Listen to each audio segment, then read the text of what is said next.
Hey there, my name is Pravus and welcome to more Stranded Alien Dawn, playing with Emily, Jack, Quinn, Rita, Grayson, and Samantha.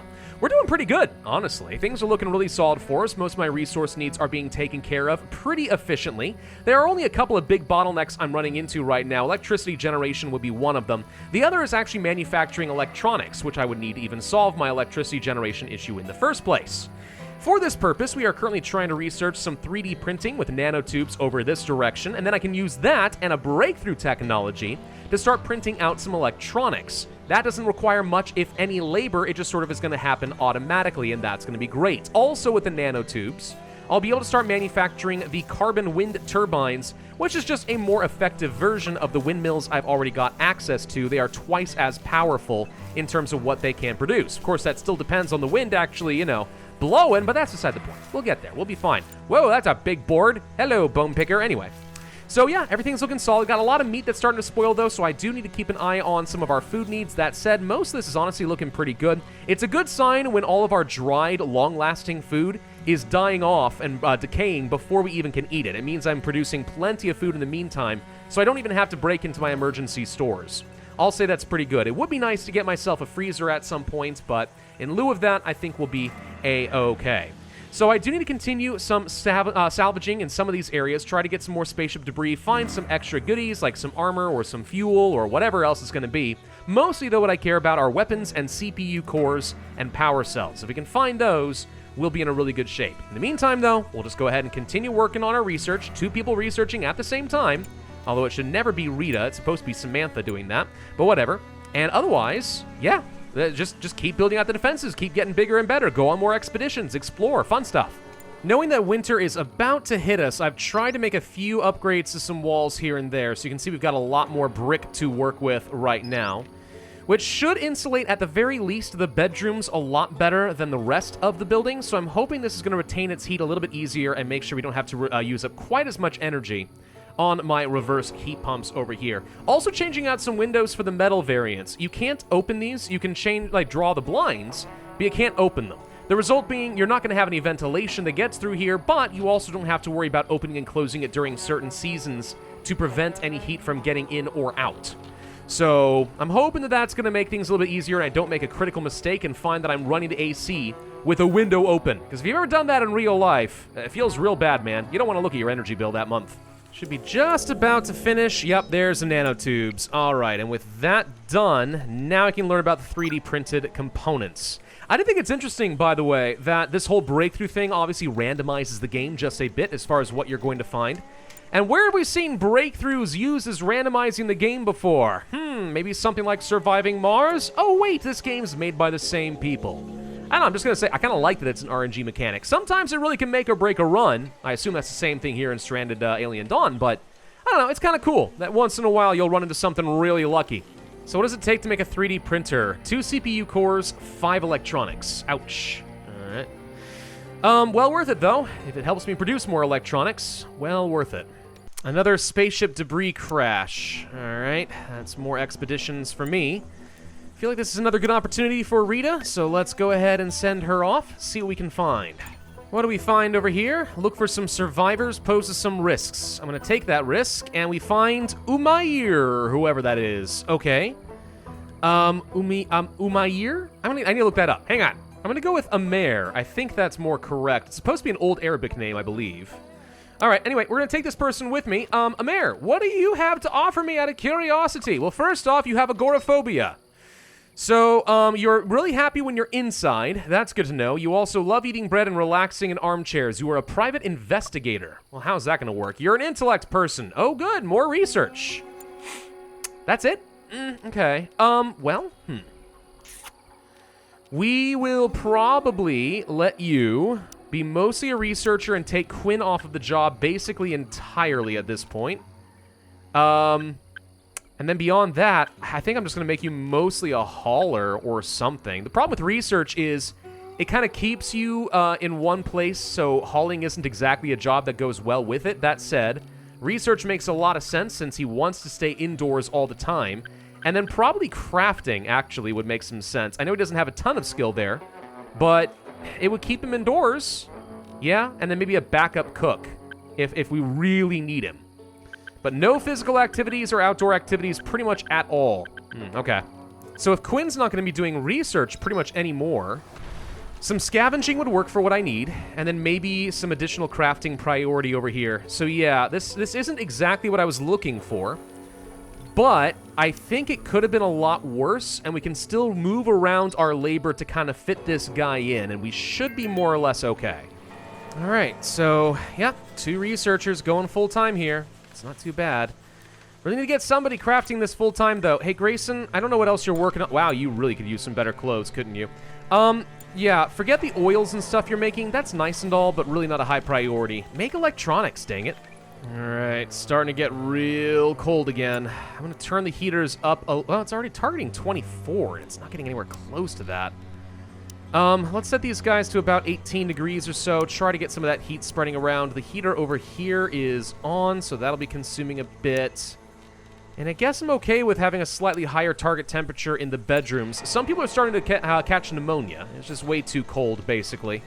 Which makes sense, but it's really hard to overcome that. I need to have, like, so many air conditioning units in order to get through all this. But ACs, man, they consume a lot of power. Okay, there's my printed components tech. Could also try 3D printing some meat using fuel. Sounds absolutely atrocious, but it is a thing that we could do. I think now's a good time to go ahead and start researching things like the turrets. Don't have enough CPU cores and stuff now, I know that, but threats continue to get bigger and scarier as time goes on. I'd like to be able to set up something over here. And if you're worried about that wasting a lot of power, don't worry too much, because what you can do is set up a motion sensor. So have something like, let's say, over here and over here, you create a circuit, and anytime that you see some alien bugs start coming around the corner, it'll turn on the turrets, so you're not wasting a lot of power. That's a pretty smart way to approach things. Severe cold snap. Oh my god, outside temperature is going to be 14 degrees lower than usual. Jeezums. Yeah, that's a little cold. I'm setting up another air conditioner over here, but that's bad enough that, like, I need to restrict everyone to stay indoors. Is there an easy way to do that? Is there a way to say, hey, you really shouldn't be going outside anymore? Stay inside? I don't think there's a way to restrict people to certain zones. Well, in the meantime, I guess what I can do is just turn off any jobs outside. And some people will probably take a little gander outside trying to do a little bit of a walksy or something. I get that, but like, oh boy, yeah, no, not during a severe cold snap. Everyone stay inside, please. This is awful. Yeah, minus 36 mood from freezing out here. Holy crud. Minus 20 degrees Celsius out there. Yeah, like, so for example, Samantha, you're out taking a walk and I don't want to hurt your mood in that way, but like, for real, get inside. Gosh, dang, there's the hypothermia for Grayson. What are you doing, dude? What are you doing? And we've got some aggressive animals at the same time, including one of those huge mantises. Okay. You know, I'd like to think that the cold snap will just kill them. But apparently wildlife is immune to the cold. And it's really, really, really hard for me to get out here and hunt these guys and snipe them down while there's a cold snap. So I think we're just going to have to accept that one and pray that when they attack, the cold snap is still not going on. And we're going to have to kite like hell. And here they come. Crap. Yep. Nope. Oh boy. This is the first one that I think is actually going to hurt. Like a lot. And not everyone has very good quality clothing. Hope that doesn't end up falling apart for us. Kinda want to get some people in some armor. Now might be a really good time to do that because I think there's a chance that we are going to be getting hurt here. Alright, go ahead and get some stuff. Get some armor, guys. Oh my gosh, the bugs actually can fly over everything. They're already in my base. Already in my base. Horrifying. Alright, well, we should be able to deal with them. Is there actually something inside of the base? No, he's outside. He's outside spitting at my roofs. Oh, that's interesting. Okay, well, we should be able to kill that thing off. Let's get over here, get in range to kill off some of these big guys as they come through. Most of the traps are already gone, so the big mantises are the ones that I'm scared of. Please shoot this thing. Pulse rifle stun. Big stun, please. That's what I'm looking for. Rita, get the frick out of there. There we go. Whew, that got close. All right, now we just got a couple of big bugs to deal with, and we should be okay. Everyone get back inside. It's way too cold. All right, we got through that one just fine. Cold snap's over at least. That's worth something. Whew. All right. And you know what? We're getting lucky because so far, despite all the troubles we're running into with some of these little raids, we haven't had any of the range dudes yet. That's still coming. It's not just going to be their isolated nests. At some point, we're going to have some of those ranged enemies come in, and they don't even have to walk through my traps. They'll just sort of poke their head around and start shooting all my guys. All the more reason, by the way, it's really important to have proper fortifications at some point and not just fences. They'll be able to shoot over fences too, but if they can't see me with the fortifications in place, then I should be safe from them and they'll have to go around to the gate.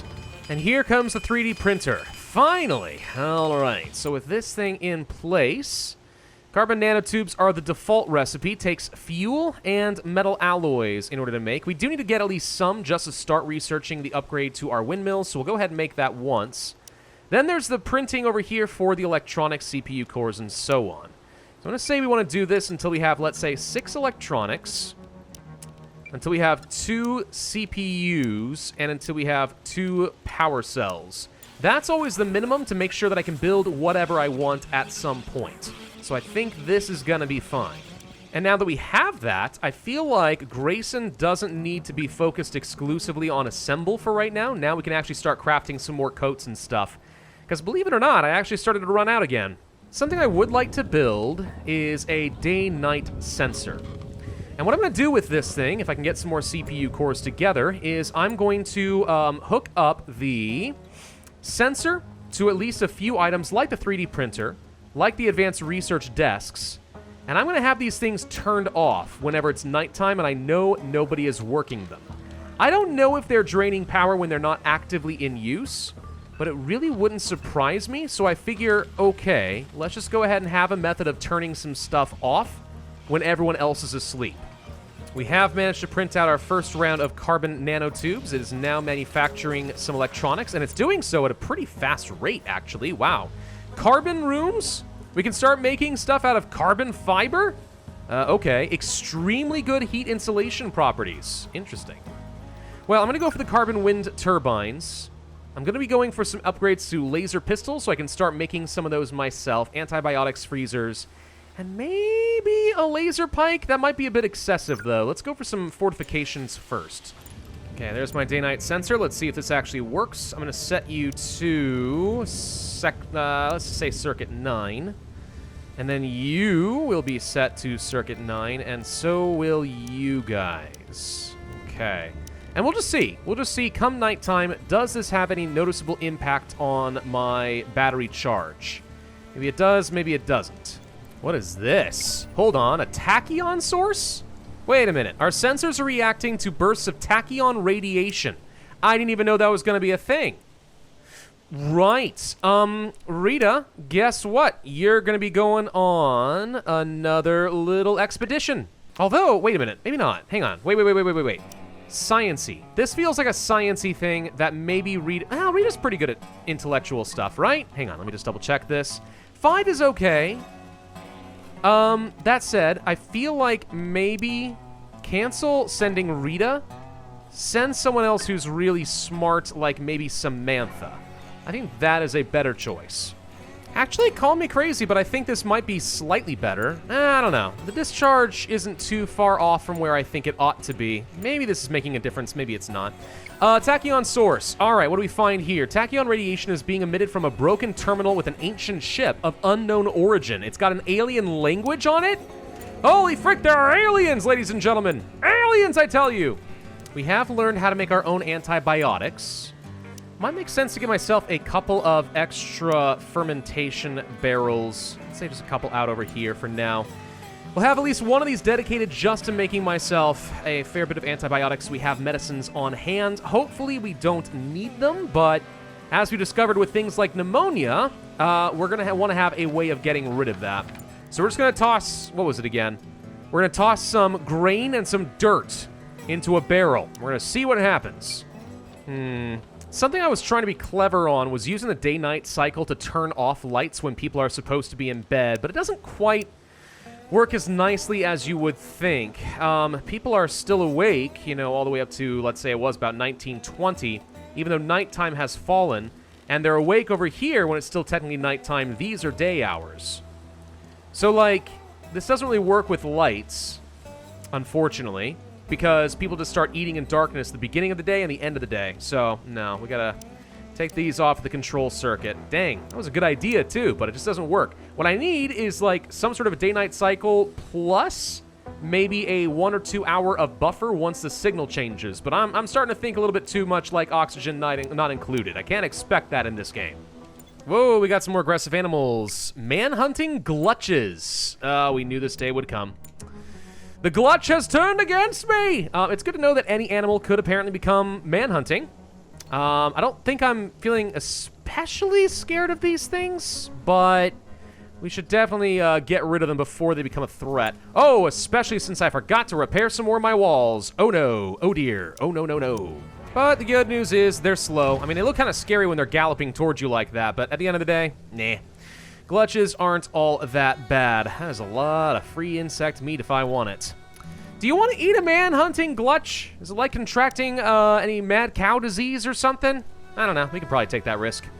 I wish it were just a little bit easier to spot certain types of rocks. I'm out of silicon right now, and that is preventing me from getting more electronics. We've certainly discovered the ability to mine some silicon out directly if we're not farming this stuff, but I'm having a hard time finding those shiny rocks, like this one right here. What I need is some way of, like, querying on the map, where are all of these things, right? Can I, like, say mine? No. See, like, if I could do a mine and then break down and then drag over a large area and find all the deposits, I feel like that would be a small quality of life improvement that I would very much appreciate. What is this? Rita and Quinn became lovers? Pardonnez-moi? All right, they can now share a bedroom. Right. Okay. Apparently, you know, Rita and Quinn were bad talking to each other for a long time, but it turns out it's one of those classic stories where they start off hating each other and then by the end they fall in love. How romantic? Question mark? The problem is I don't think that there are double beds in this game. I mean, I could be wrong on that, but I don't think that there are. There's also a wedding arch if they decide they want to get married, which is going to be great, but yeah. No, I don't know of a way that you can join beds together, unfortunately. You can place them close together, but that's about it. Huh. Okay, well, enjoy your split bedrooms. Like Ricky Ricardo and Lucy Ricardo from the show I Love Lucy. Those of you who are older will understand exactly what I'm talking about, because back in the day, in certain black and white TV shows, even if the couple was married, it was bad to show them sleeping in the same bed. So they always were split, and it made no sense whatsoever. But there you go. So there's the carbon wind turbines, by the way. So we can start setting these things up now. They look kind of weird, don't they? Yeah, let's go ahead and get at least 1 or 2 of these things set up. I'd love to have some more consistent power generation. I say consistent. It's been extremely inconsistent up to this point, but whatever. Also, I should note we are running out of fuel again because, polymers, for one, and 2, we can't grow any more of our grain cob during the winter. Some plants can survive during the winter, but grain cob is not one of them. Yeah, so this thing's now supplying an extra 48 power over here, which should help at least a bit with the charge rate. I'm probably going to cool it on the research for a bit, just because I've got pretty much everything I think I need right... I take that back. The ancient language would be good to get. But I've also got no fuel, and until we can farm some stuff out, we're probably not going to get any fuel. Unless I'm willing to use animal fats, in which case all I need is a load of insect meat. Okay, maybe we can still find a way to get some fuel. It is almost halfway through winter, so apparently Rita wanted to go around and start planting some of this grain cob. I don't know if it's going to last at all, but that's what she's trying to do. Now, this is interesting. Quinn is upset because he has slept without his beloved. He wants a bed moved next to hers. Okay, I couldn't do that before because then this bed becomes inaccessible. So basically the only way that I can do that is to have a larger bedroom. You need to have at least a 4x4 if you want to have double beds. Okay. Maybe we can trick him and do something like this. And they will, well, maybe. We can do something like this, and their heads will be close together, and maybe that counts as being close. Actually, no, I don't think you can even have, like, one tile of this obstructed. This just isn't going to work. Gosh dang it, why'd you guys have to go and make things complicated? Huh? All right, what I can do is rip out a wall over here and expand this out. It's going to have a door over here, and I have to expand out the hallway a little bit more. But by doing this, now Quinn and Rita can sleep next to each other, and that does solve the problem. All right, we could have left it alone, but, like, I feel like we might as well get that going, right? Looks like it's New Year's Eve again. Everyone's getting ready to celebrate the new year, and you all know what that means. Illegal pyrotechnics! Whee! With some CPU cores, I'm going to go ahead and start setting up some of these automated turrets. Let's go ahead and hook these things up to number 8 so that when the sensor tower is off, it's going to turn these things off as well. So there's actually a couple different kinds of turrets that you can build. You can build a machine gun turret, a missile launcher turret, and a laser turret. As far as I know, the big difference between them is power consumption for range. The larger or better, more power they consume, the larger the range is going to be. A laser turret having a phenomenal range over here. But, like, realistically, I don't need anything quite that big. I would have actually built some of the missile launchers with the shortest range. Those seem to fit here pretty well. But I'm slightly suspicious of whether it makes sense to place missiles in the base over here. No idea. Also a flamethrower right over here. Whoops, found more Tachyon sources. Flamethrower right over here so that when animals get stuck on the traps, we can immediately roast them. That is going to be the idea. And let's see, this thing is, yep, it's working perfectly. It is deactive so long as the motion sensor has not picked up anything around the main gates. So we have that ancient language, enables the reading of ancient languages and other Tachyon sources. That's something we're going to have to do probably in the next episode, but right now I think we are looking pretty. So thank you all very much for watching. I hope you enjoyed this video. If so, I would humbly ask that you hit that like button, leave a comment, subscribe, make sure you hit that notify bell. And I will see you guys next time.